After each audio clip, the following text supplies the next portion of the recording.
Welcome, food enthusiasts, to this episode of the Future Foodcast.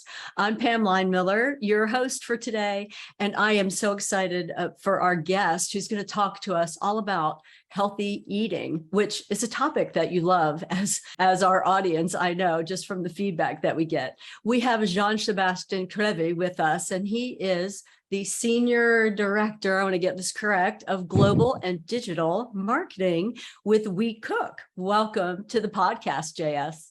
Hey, Pam. First of all, thanks for having me. And yes, you did get my name right, and even my title, which, first of all, French name, not always easy. But yeah, thanks for having me.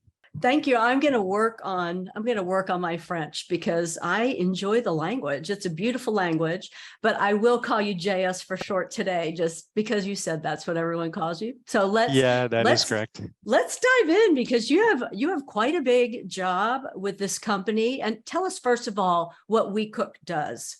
Okay, so first of all, WeCook has been around since 2012. Used to be called Nutrition Fit Plus, Nutrition Fit Plus. And our main products, it's a subscription model for ready-to-eat meals. So yeah, we're a Canadian-based company, and we deliver ready-to-eat meals ready in 2 minutes, healthy and fresh, so not frozen, directly to your doors. Wow. And this is a great concept, especially with what we've been through with the pandemic. A lot of people are eating more and more at home, and they want to have healthy meals. However, they don't have the time or the good cooking skills to go through getting all of that together. So how did you even start doing this? What was the initial concept of the company? Was this where you ended up now, what you set out to do? Okay, so but originally, Nutrition Fit Plus was created by the two founders, Jonathan Roy and Etienne Plourde. So it started as a lot of companies start. So basically, the founders had a need. They wanted to eat healthy, they wanted to save time, and they could not find the right product for them. So I guess being entrepreneurs is they decided, okay, why don't we just start small for us, for our friends, and then now we're 10 years back, the biggest company in Canada in terms of ready to eat. Yeah, and history was made. Yes, and that's often how companies start, right, JS? Is there somebody sees a problem and there's not a solution for them, so they created a solution, and hence they were able to expand out to serving other people as well. Now, I think in the beginning you said that a lot of the customers where you distributed the product were in gyms, right? You got a lot. Yeah, definitely. Originally, the business model was there was delivery directly to your door, Okay. but also we had drop points where we would deliver the meals in gyms, and then you would pick them up. So even on the marketing side, on the growth side, it was in somehow easy way to gather clients, because the gym clients would see the meals and then they would just order them. Well, yeah, and that's a prime customer for a product like this, because people that are going to a gym are normally interested in their health and would like that nice, fresh food that WeCook supplies. But now you're with a subscription model, which has really allowed you to expand quite a bit. So share with us that transition and how you've worked through that. Okay, so if I can start talking a bit more about like my history with the company. Yes, I please. joined the company in August 2019 as the first marketing employee. And one of my first two goals were to, first of all, we were going to rebrand from Nutrition Fit Plus to WeCook. And originally, Nutrition Fit Plus had more of an angle of catering for people that are training a bit more hardcore. So we wanted to shift to a bit more everybody that wants to eat healthy kind of approach. Yeah. And also that's why we decided to rebrand from Nutrition Fit Plus to WeCook. And also we migrated from a transactional model to a subscription model. My first mandate was basically to build the new website We developed a brand new website, custom websites from scratch, and then also to rebrand. And after that, basically, originally before that, the company has been growing organically, doubling every year. And when I joined, the goal was basically to start growing faster, and that's what we did. So as after we rebranded and launched a new site, for the first 2 years, we were doubling the company every 4 to 6 months. Wow. Okay, so I would think, first of all, you did a good job. Obviously, Thanks. yeah, you came in It was a team effort.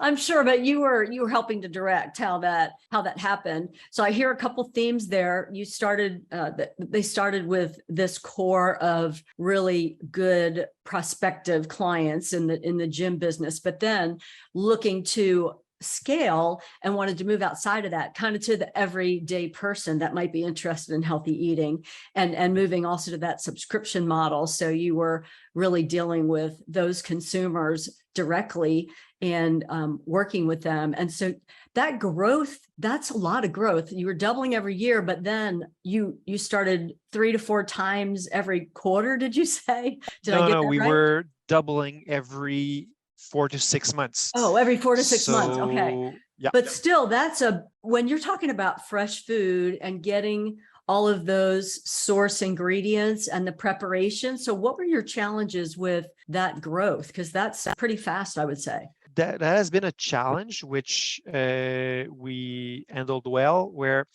let's say if you're in retail, you can simply order more field. The meals that you receive today have been prepared either today or the day before.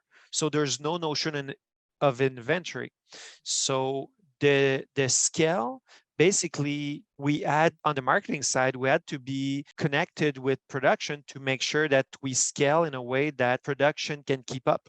Right. And also, one thing that helped us a lot is that we established a deep notion of like raw data that was accessible for all the entities, where everybody, not only like marketing, but even production, would see things in advance. And we created predictive models where it helped us a lot. Yeah. So, and then the communication between all the pieces of the business so that everybody would be preparing, it wouldn't be a surprise.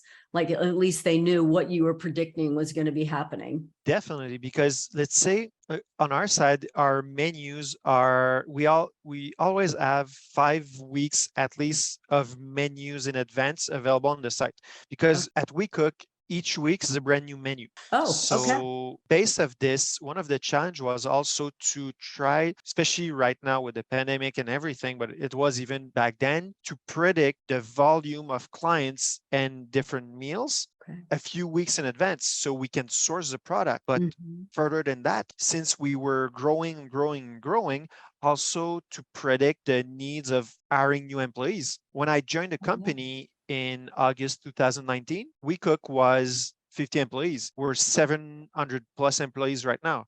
Okay. And it was a challenge in 2019 hiring people. Let's not even talk about it right now. Well, yeah, what is happening right now, though? It's in the news as far as what's happening with manpower and people having challenges with hiring. And how are you working through that? Multiple things. First of all, the mindset, especially of the founders, is, and has always been, let's figure out a way. We will figure out a way. And personally, if I basically would pick, if I'm going to be on a deserted island and I need to pick a few people just to make it happen and be successful, I'm going to pick both of the guys. Okay. They That's a nice testimonial to them. Integrity. They're awesome at just figuring out. So for example, when we opened a new facility in Dorval, close to the airport in Montreal, and it was in October 2019, we hired 150 people for production in 2 weeks. From the outside, everybody were saying like, it's not doable. Like you're going to have to hire firms and everything. It worked. And honestly, we implemented ways of doing it that were efficient and also not super expensive, and that's been the case ever since. So from running media to targeted niche to run kind of a referral program for hiring and everything, Mm-hmm. it worked. Yeah, I So was it works. thinking if you have happy employees, I mean, you mentioned a referral program. I think a lot of companies miss that. Sounds like you have a great culture there at WeCook, and the people that work there like working there. And why wouldn't they want to have their friends or family members that they know? That's a great idea to have a referral program. I mean, other companies could think about that as well.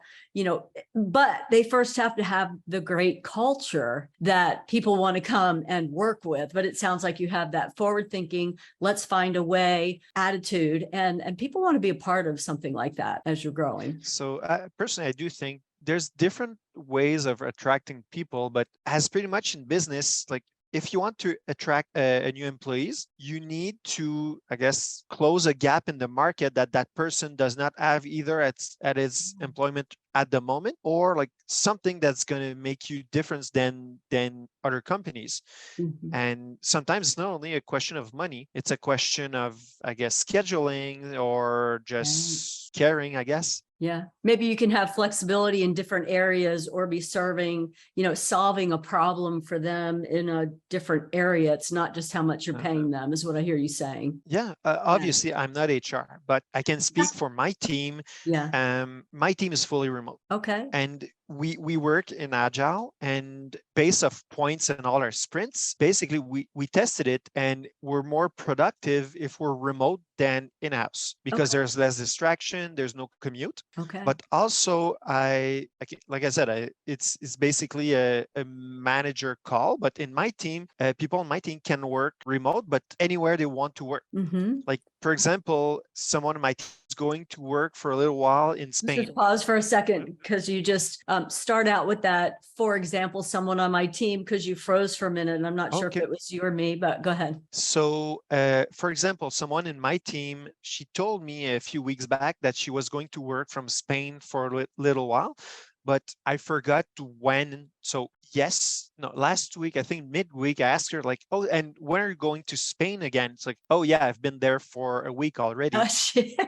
Okay, so seamless. It's seamless for your team. It's not a big deal at all. No, personally, the only thing I ask is fast internet, a workstation, and to be connected during, I guess, more of Eastern Standard Time. Regular business hours for you. Exactly. Yeah. After that, where is your setup? It's irrelevant. Yeah, I think that is a big draw, especially after it was proven during the pandemic that a lot of different positions don't have to come to a central place like an office to work. And, there's a big move, as you know. I mean, a lot of people are staying remote, or maybe coming to the office 1 or 2 days a week, or as needed for certain meetings. So good on you for paying attention to what works best for your team and your function. I think that piece of it is probably key for each function within different companies. The people that obviously are preparing the food and preparing the meals to have that fresh food, the quick turnaround time, they have to go somewhere to do that, obviously 100%. A central location, but that's a whole different job function than what you're doing. So just being able to be flexible with all of those different needs. Us at WeCook, we have people, especially like production people, but some teams that are working from the facility 100% of the time, because we have hybrid teams that work remote and also have their own they work at the office at the same time. And then we have teams that are fully remote. So you're really looking at the job function and the employees and what's needed there. And I think that's a great approach. As I was referring to your culture earlier, I think that all plays into that positive company culture that people want to be a part of, because you're not mandating a certain thing just because that applies to everyone. You're looking at the individual functions and how to work there. But you mentioned before, back to data, because you're a big data guy. And I think a lot of people in the food space lose out by not paying attention to the power of the data. I mean, you use that to be able to help you with your projections as you were scaling, and then to inform the different job functions that are going on. I mean, how are you using data now? Are there any different ways or same ways? How is it valuable to you? But first of all, I do see myself as, even before, like being a data analyst even before being a marketer. Okay. But again, like I have both are under me regardless. Mhm. So, and even my first hire was a data analyst even before a marketing employee. Okay. Originally, and especially when we build a new platform, I wanted to make sure that all the tracking was set and basically that we were able to scale it with as low friction as possible. And Mhm. also that the data we were collecting, even though at some points we were not using it, that it was there and it was in the right format and everything and usable. And Mhm. it was somehow like very useful even when we did our second round of funding, and then a few months back when Claridge decided to jump into the adventure, to have first of all the vision on all the dashboardings and everything makes it easier to have a leaner team and be Ah, more efficient. But also when we needed some analysis and some reports and everything, even the data was there in the right format and it was usable. One okay. of the big challenge for marketers that we had over the last year was iOS 14. On the media side, a lot of companies had so much trouble because of basically the browser The have been upgrade. passing less data. But on our side, at least we were able to minimize the impact because we integrated server-side tracking, API tracking, and the fact that even our CRM was already doing that, we Okay. integrated it over a simple weekend Okay. versus the average for companies. It takes months when you have a custom website. Right. Well, good. That's a great job. I mean, that's such good planning, because those technology upgrades and the things that are out of your control, like when they upgrade the operating system, everybody has to respond to that. So that's a hard thing to manage normally. Like you said, caused a lot of companies a lot of challenge, but you were able to navigate that. You talked about being able to have kind of a lean team, and a lot of that is because you're utilizing your dashboards and your information. Can you expand on that a little bit? Yeah, an example I can give is, and Yeah. historically, I've worked at places where the data analyst, 9 times out of 10, it's a data dump. They push the data in Excel. The lifespan of that report is good for a few hours. Okay. Here at WeCook, for one data dump, we do 9 automated reports. Okay. Puts us in a situation where we don't have a gigantic data team that just do throwaway work. And also it put us in a situation where even we created dashboards and report and basically analysis that helps decision makers on different teams, within different teams. For Okay. example, like now our culinary people, so the chef and everyone, they have all their dashboards of different, like how many meals we're going to create even in advance, and what we're going to need in terms of ingredients, but also in real-time feedback from clients Okay. based off recipes and so on. So most of our culinary team are rock stars. We have an R&D team department that is they're super good. Head of culinary, Gab, used to come from a well-renowned restaurant. Nice. Even Dan, our executive chef, has been with the company for a long time. He knows what he's doing. But now, like these people, they take all their experience of a lifetime of working hard and doing it, but now they incorporate real-time data to their decision making. And that's one thing that puts us in a situation where it's super hard for companies to compete in our sphere, because I can say it's super hard to be efficient in ready to eat meals, but Mm-hmm. also to compete in a way where the mindset is data first. Okay. Well, I would agree with you, because a lot of times people are thinking food first, but you really have to back up. What I'm hearing you say is you're utilizing all the data you're collecting and all the analytics, and then you're delivering that out to the different departments in a way that they can actually use it to do their job jobs better, to be more efficient on the front end. And you talked about your chefs. And one thing I really want to talk about before we end our interview is about your meals and the quality of the food that you're putting in there. You talked about having a different menu every week, which sounds very appealing to those of us who are trying to come up with our family menus every week. So tell us a little bit about what your chefs do, what your food planning people do, and the quality of the food that you're putting into your meals. So, like I said, it's a new menu each week. Yes. Sometimes some recipe will come back once in a while, especially our top recipes. Sure. But also we do have a research and development team that will create new recipes, but also will test it, because it's not like everybody can create a salad and make it look good. Mm-hmm. But on our side, like, I can challenge you to give you, like, put you in front of you two salads, the same salad that has been created or assembled yesterday, and one that has been assembled 7 days ago, and you wouldn't be able to tell which is what.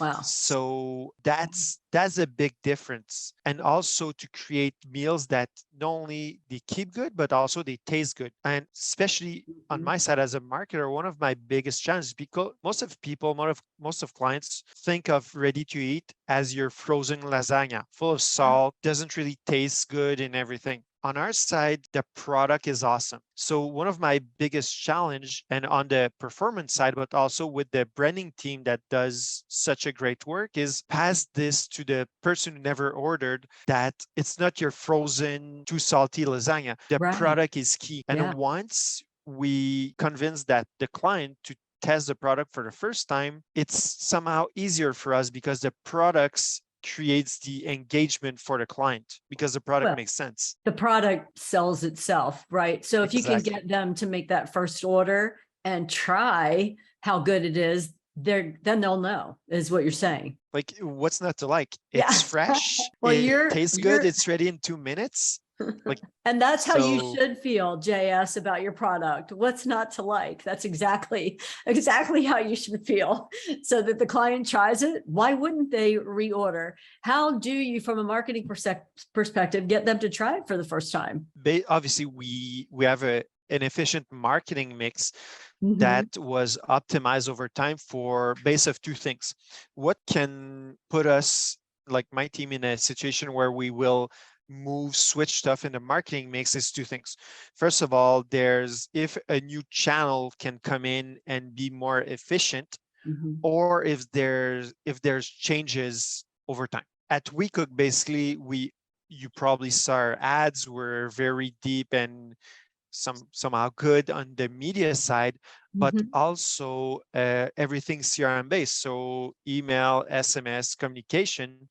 But also not only this, but the message in it. Our branding team and the team that takes care of the content and everything, it's not only putting the right message via the right platform in front of the right people at the right time, but the content of it is key also. Yeah, because you need to make sure we're as efficient as possible. And so far, we've had crazy good results. Yeah.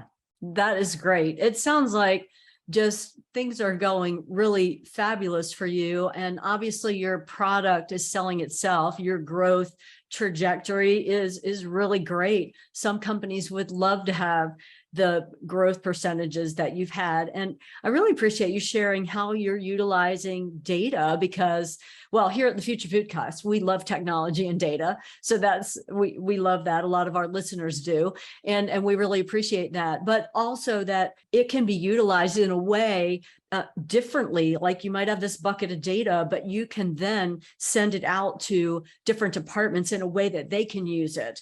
And they might need data given to them in different ways, or certain pieces of data, so that they can then inform their decision-making in a better way to be able to move the company along even faster, like you said, with your lean approach and just utilizing all you have. This has been a great conversation, JS, but is there anything else that you want to tell our audience before we end our interview today? No, I think we're good. Okay, you shared all you want to share, which was a lot. I really appreciate your insight and the excitement of having a company that's really newer, but really growing at a very fast pace, serving a product that people are looking for. And we just really appreciate you being on and sharing with us on the Future Foodcast. Thanks. Thanks for listening to Future Foodcast. Future Foodcast is powered by Farm to Plate, the leading food blockchain platform. Subscribe on YouTube or wherever you listen to podcasts to stay up to date with the very latest innovations in the food industry.